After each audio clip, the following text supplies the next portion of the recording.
vaut mieux pour lui qu'il grandisse à l'écart de tout cela. Hello YouTube, j'espère que vous allez bien. On se retrouve aujourd'hui dans un nouvel update lecture du mois de fin octobre et novembre.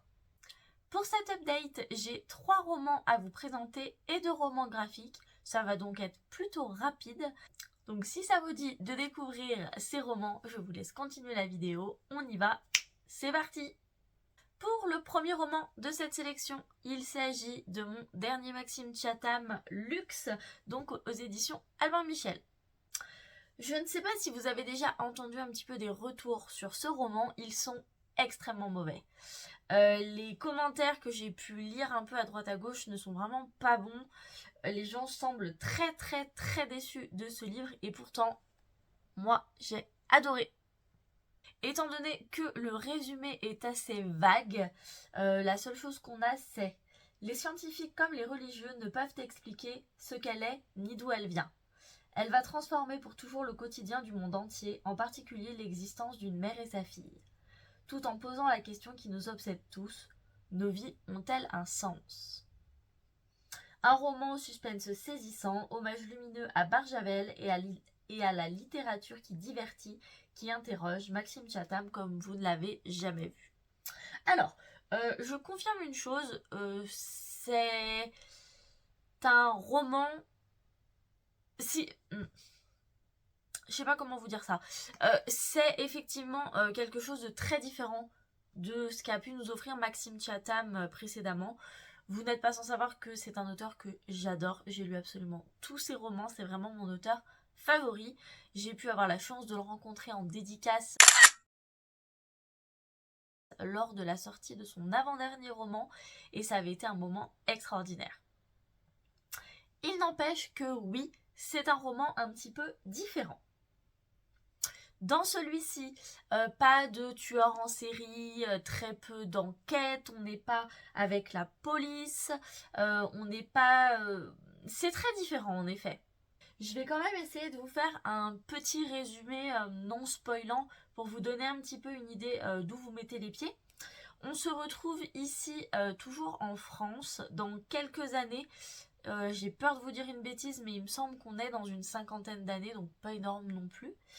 La France et le reste du monde sont balayés régulièrement par des tempêtes d'intensité importante qui vont régulièrement poser de gros problèmes. Ici on commence direct dans le bain avec une énorme tempête de stade 4, donc c'est la plus grosse qui existe, qui va détruire la vie de nombreuses personnes et de certains personnages qu'on va retrouver dans ce roman. Le début déjà, moi j'ai énormément accroché. On va pas se mentir, on est dans une situation actuellement en France et encore une fois ailleurs où le climat pose problème et où on peut se poser des questions sur le futur. Donc direct, moi je me suis mis dedans. Par la suite, une lumière va apparaître dans le ciel américain, si je dis pas de bêtises, au beau milieu de l'océan. Une grosse lumière, donc luxe, qui va causer nombre de répercussions dans le sens où on ne sait pas ce qu'elle est. Des scientifiques vont donc être envoyés sur place venant d'à peu près tous les pays pour découvrir ce qu'est cette lumière, ce qu'elle risque de causer et si nous avons quelque chose à y faire. On va retrouver du coup une mère et sa fille qui vont se retrouver embarquées dans cette aventure et clairement, moi, ça a marché. C'est un roman qui est très mystérieux, beaucoup de mystère au cœur de l'histoire. On ne sait pas vraiment où on va. J'ai eu un peu de mal à comprendre où voulait nous amener Maxime Chatham, mais en fait parce qu'il veut nous amener nulle part, hein, tout simplement.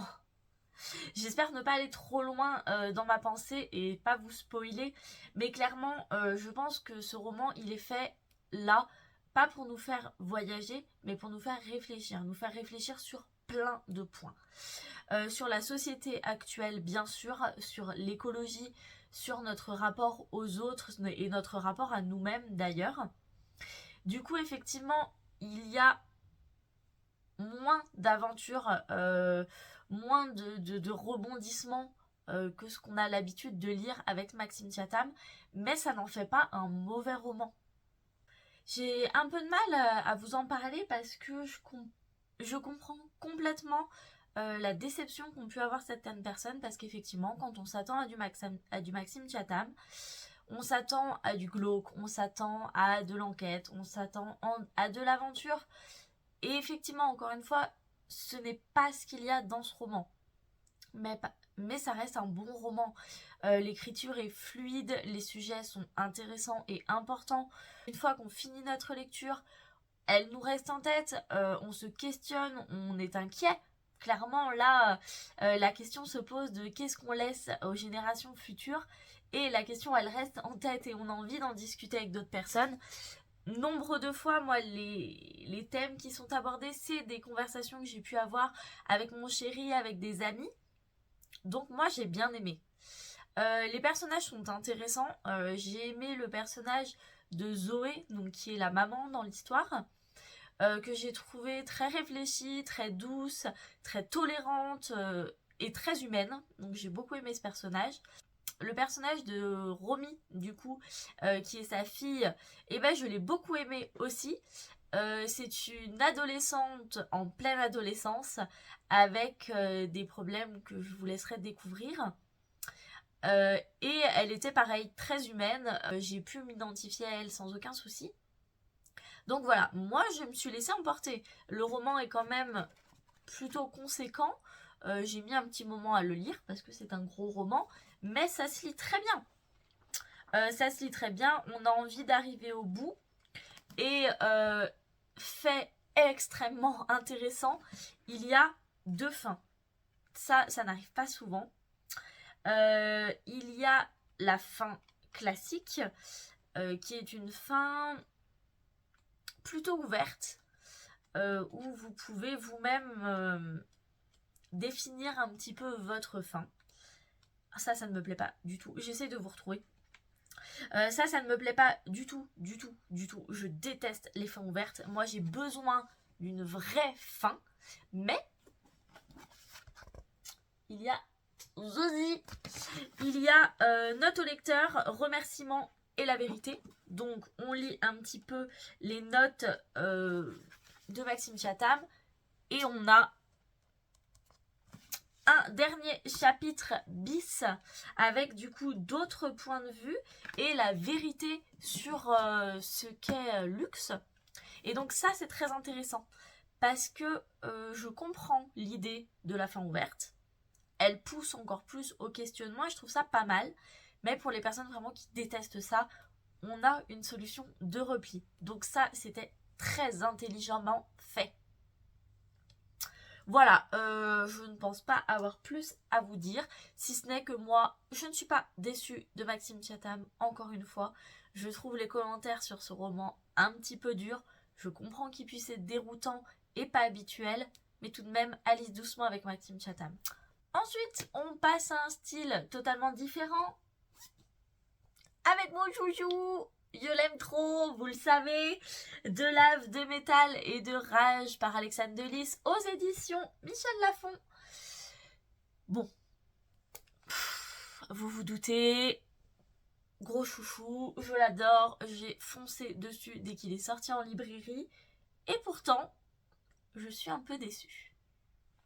Alors, déçue, non, c'est un peu fort. Mais il a été plus difficile à lire que le reste de ma saga de sang d'écume et de glace que j'ai adoré. Je pense avoir commencé à vous expliquer un petit peu le pourquoi du comment, pas dans ma dernière vidéo mais dans celle d'avant. Le souci est vraiment le langage islandais, me semble-t-il.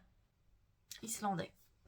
Le souci pour moi c'est vraiment l'utilisation de nombreux mots islandais qui ne rentraient pas dans ma tête. Alors effectivement, on avait un lexique et un glossaire avec les mots, etc. Mais malgré tout, moi, ça m'a sorti de ma lecture à chaque fois qu'il y avait un mot islandais. Et Dieu sait qu'il y en avait beaucoup. Donc je comprends, hein, ça nous met un petit peu plus dans l'ambiance, il n'y a pas de souci. L'histoire reste extra. C'est l'histoire du coup du papa de Perséphone. Donc très heureuse d'en savoir plus sur cet homme. Et d'ailleurs la fin de ma lecture a été beaucoup plus fluide. J'avais en fait complètement abandonné l'idée de comprendre les mots islandais. Je me suis dit on s'en fout. Et du coup ça a été plus fluide et plus facile à lire. J'ai beaucoup aimé retrouver certains personnages, j'ai beaucoup aimé en découvrir de nouveaux, donc ça reste quand même une très bonne lecture. Mais vraiment, les mots islandais m'ont beaucoup perturbée. D'ailleurs, à un moment, Alexandre Lys nous dit si vous n'arrivez pas à lire, et ben vous faites blablabla dans votre tête. Et c'est clairement ce que j'ai fait. Mais malgré tout, voilà, il y a beaucoup de races de sirènes, de races d'animaux un petit peu totems avec qui ils sont liés, qui sont notés en islandais, et quand on ne les comprend pas, on loupe un petit bout quand même de l'histoire. Donc il faut retourner dans l'opage, vérifier le lexique, il y en a un au début, il y en a un à la fin, bref. Ça m'a quand même un peu déçu. Il n'empêche que c'est un livre 1, donc il y aura un livre 2 et que je le relirai avec grand plaisir. Mais peut-être que je me ferai un petit récap des mots importants pour pas me louper. Ensuite, on passe à une déception, une vraie déception cette fois. Il s'agit de ceci, donc Meurtre sur le Christmas Express d'Alexandra Benedict aux éditions Charleston. C'était une première pour moi, ce roman. C'était mon premier cozy mystery. C'était un de mes premiers polars hors Chatham. Et du coup, je sais pas trop si je n'aime pas le style ou si je n'aime pas le roman. Mais du coup, le résumé, la veille de Noël, 18 passagers montent dans le Christmas Express dans un train couchette en fait en direction des Highlands. Mais au milieu de la nuit, le train déraille et on va découvrir un cadavre. Parmi les voyageurs, nous avons une ex-policière qui va donc tenter de mener l'enquête et de comprendre ce qu'il s'est passé, alors que les morts, eux, continuent à s'entasser.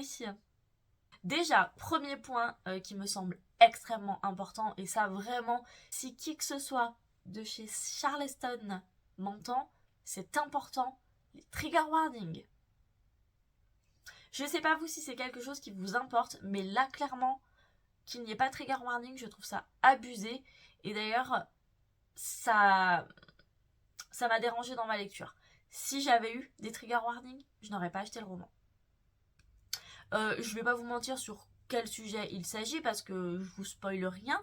Les thèmes abordés sont le viol, la violence domestique dans les couples, etc.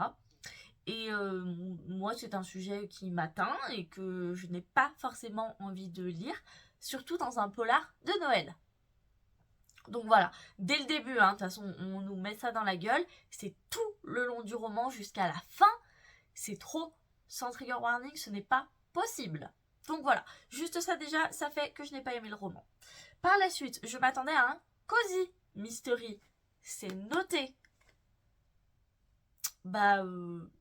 J'ai dû me louper, parce que autant le cozy fantasy que je vous ai présenté dans une de mes dernières vidéos, oui, c'était cozy et fantasy. Là, c'était pas cozy, Désolé.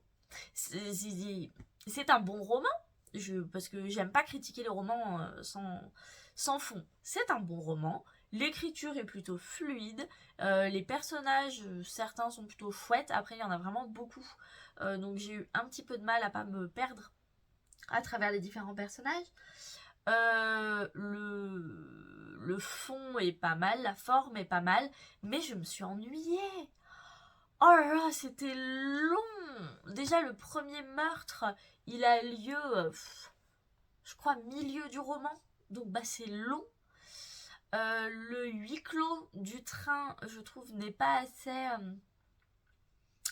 présent. Je me suis pas sentie enfermée dans ce train. Je me suis pas sentie pas en sécurité.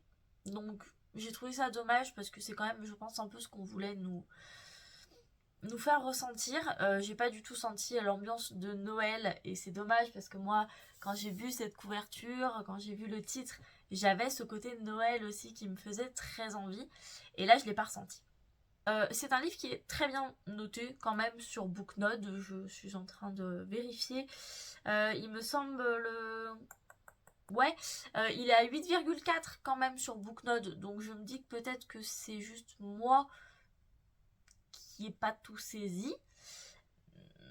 Mais malgré tout, moi, ma lecture, elle était vraiment très très longue. Ça faisait très longtemps que j'ai pas lu. En fait, j'ai lu très vite parce que je voulais m'en débarrasser très vite. Et ça m'arrive pas très souvent. Les personnages sont cool. Le personnage de Rose, donc Rosaline, c'est l'ex-policière. Je l'ai trouvé plutôt pas mal. Les petits personnages qui gravitent autour, qui sont dans ce train, je les ai trouvés pas mal. Avec chacun du coup leur petite vie, chacun leurs petits soucis, etc. C'était pas mal, mais vraiment je me suis ennuyée.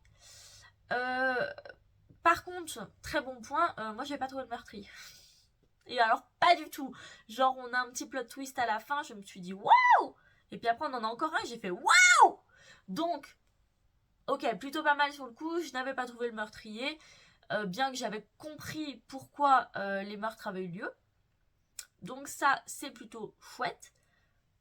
Mais vraiment, heureusement qu'il y a eu la fin pour rattraper le tout, quoi. Voilà, je trouve pas grand chose d'autre à vous dire. C'était pas cosy, c'était un peu long. Et ouais, je me suis un peu ennuyée. Donc ma foi, si vous avez lu ce roman et que vous l'avez aimé, eh ben n'hésitez pas à me le dire, parce qu'en fait peut-être que juste c'est un style qui me correspond pas et qui me plaît pas, et que ça explique que j'ai pas aimé le roman, mais enfin j'en ai déjà lu quand même quelques-uns autres, et j'ai bien aimé. Donc je sais pas. Si vous avez des idées de cozy mystery vraiment très très chouettes à lire, n'hésitez pas à me les donner, comme ça me permettra de me faire un second avis sur ce type de roman. Ensuite, le dernier roman, je ne l'ai pas lu, je suis en train de le lire, mais j'avais envie de vous en parler. Il s'agit de Icebreaker de Anna Grace aux éditions BMR. Je ne connaissais pas. J'ai pas lu beaucoup, hein, j'ai lu ça. Mais pour l'instant, c'est une bonne lecture. Alors même souci par contre que dans le roman précédent, il y a beaucoup de personnages. Et je suis complètement perdue. En fait, il y a tous les personnages de l'équipe de hockey du protagoniste principal qui s'appelle Nathan. Et du coup, je suis perdue dans les personnages. Là, je crois que j'en ai rencontré 7 ou 8.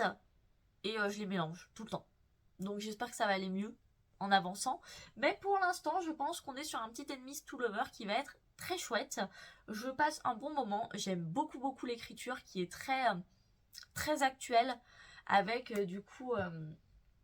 Anastasia qui parle de façon très ludique, si c'est possible, je sais pas comment dire, mais elle est très naturelle, nature peinture comme on se parlera entre copines.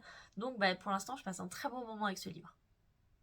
Et d'ailleurs pour me mettre dans l'ambiance du patinage artistique, je me mets aussi la série sur Netflix Spinning Out, qui est très chouette aussi, qui est une histoire d'une patineuse qui a eu un grave accident et donc qui a du mal à faire certaines figures de patinage artistique. Et on va la suivre dans son quotidien comme ça, quotidien assez sombre parce qu'elle a un peu des troubles psychiatriques avec une mère complètement frappadingue et une petite sœur un peu spé. Donc voilà, je suis bien à fond dans les deux en ce moment et je passe de super moments. On continue avec les romans graphiques avec Paix à mon âme par Sweeney Boo aux éditions Hachette. Très beau roman graphique. Les dessins sont superbes. J'ai beaucoup aimé l'histoire, mais je l'ai trouvé un petit peu rapide. Il est quand même conséquent pour un roman graphique, et moi j'aurais rajouté quand même une 50aine de pages en plus. Ici nous allons suivre Abigail, une jeune sorcière du coup qui est à l'académie de sorcellerie. Son amie va disparaître, possiblement enlevée par quelque chose qui se terre dans la forêt, où on leur a toujours dit de ne pas se rendre. Elle va donc essayer de mener l'enquête pour essayer de découvrir ce qui est arrivé à sa meilleure amie et possiblement la sauver. J'ai trouvé que c'était un peu rapide. J'ai bien aimé les personnages, même si des fois ils sont un petit peu caricaturaux, dans le sens ils sont un petit peu trop. Mais voilà, Abigail est une sorcière très sympathique qui veut vraiment aider son amie, donc j'ai trouvé ça cool. Les dessins, encore une fois, sont superbes et vous le verrez, moi c'est vraiment ce qui m'a attirée. Mais voilà, ça va pas me rester plus que ça en tête. Voilà, c'était une bonne lecture, mais pas transcendante non plus. À lire, par contre, je vous le conseille au moment d'Halloween. Et donc, le dernier roman graphique, il s'agit des Sœurs de la Brume par Marlene Spahage. Je suis désolée pour l'accent qui doit clairement pas être le bon. Aux éditions Kinaïe.